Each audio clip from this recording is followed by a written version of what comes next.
Welcome to Warhammer Warscroll Review. In this video we're going to be taking a look at both the Tomb Banshee and the Cairn Wraith.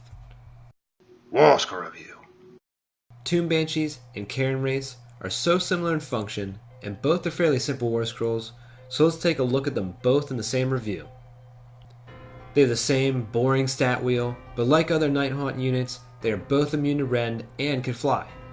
These are both great rules, but on a 4-wound character, they're not going to keep them safe.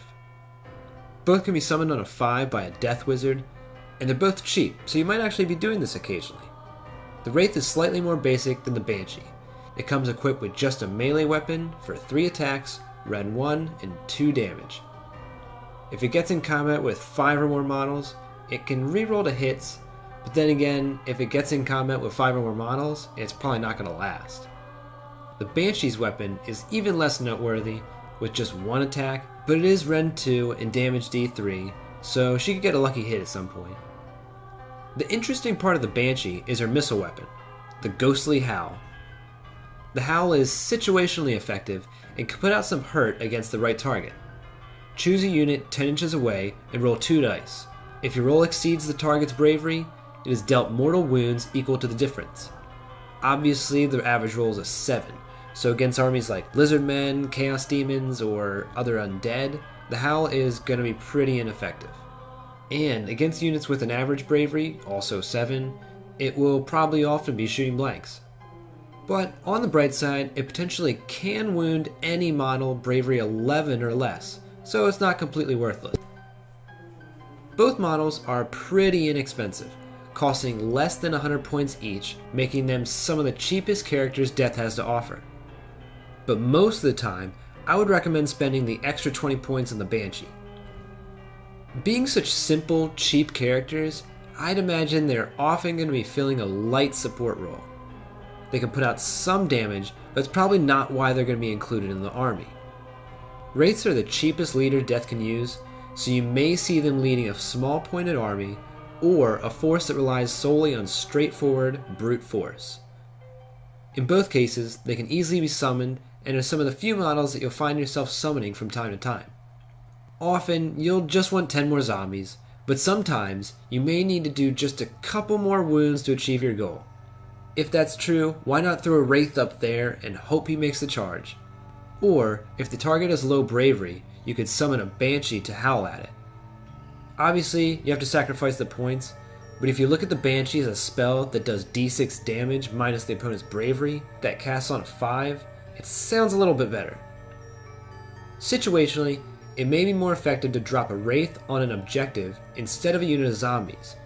The character can easily hide, and if you're playing Duality of Death or 3 Places of Power battle plans, the Wraith will be pivotal. While under the Nighthaunt Allegiance, your ghostly models will have access to their battle trait, Ethereal Rulers, which can utilize most of the tactics previously discussed in regards to summoning.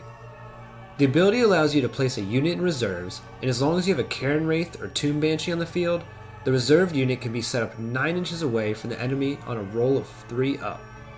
The fact that you need a Wraith or Banshee alone will make most Nighthaunt armies start with at least one of these 2 models. One idea is to take an entirely reserved army and only a single Wraith deployed way in the back, out of line of sight from the enemy. The rest of the ghosts can deploy when and where they want in response to the opponent's actions, while the Wraith stays out of harm's way and maybe even sips on an objective. If you wanted to be that guy, you could get a Wraith, 3 Mourn Ghouls, 9 Spirit Hosts for battle line, and still have just under 400 points left over. Something worth noting with this ability is that it happens in your movement phase, so you won't be able to cast Mystic Shield or anything on them, but they do have the protection of their Deathless Minions equivalent. Whether you're taking Nighthaunt or Death Grand Alliance, as previously mentioned, the 2 characters can provide a cheap bare minimum general. So as far as command traits go, with the Nighthaunt Allegiance, Wraiths and Banshees are going to get the most out of Ruler of Spirit Hosts and Terrifying Entity.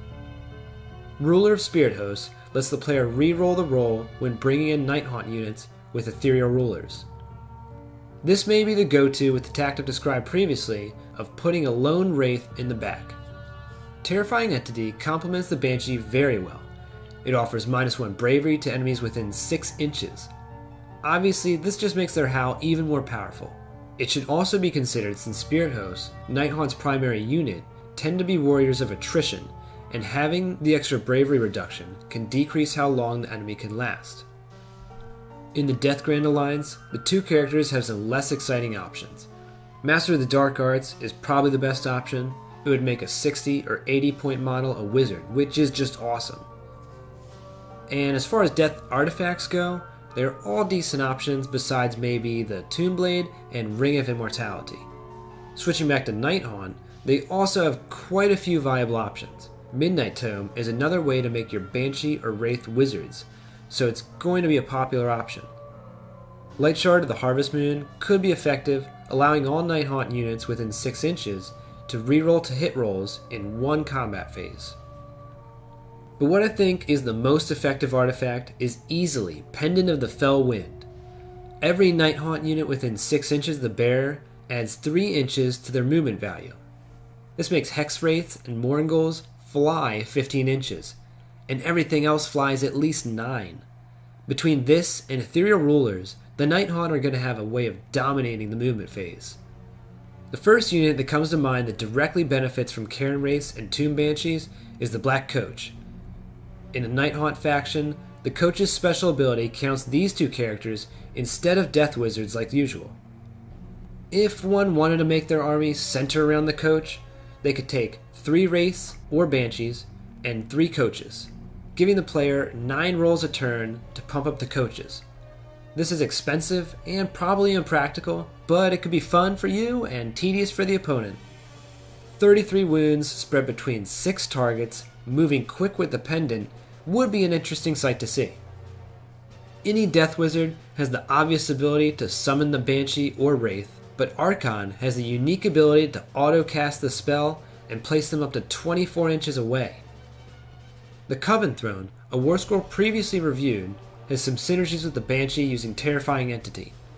The command trait would allow Beguile to affect, on average, even units with Natural Bravery 10, making it extremely reliable. And the Screaming Skull Catapult lowers Bravery by 2 if used in a Death Grand Alliance. Whether you choose the Cairn Wraith or the Tomb Banshee, they honestly aren't going to be very impactful on their own. They both receive a 3 out of 5, but the only thing keeping them relevant is the fact that they're so damn cheap. Do you all think we're going to start seeing Banshees and Wraiths show up? How do you think they'll factor into Nighthaunt player strategies? Leave your answers and suggestions for Warscrolls to review in the comments, and as always, thanks for watching.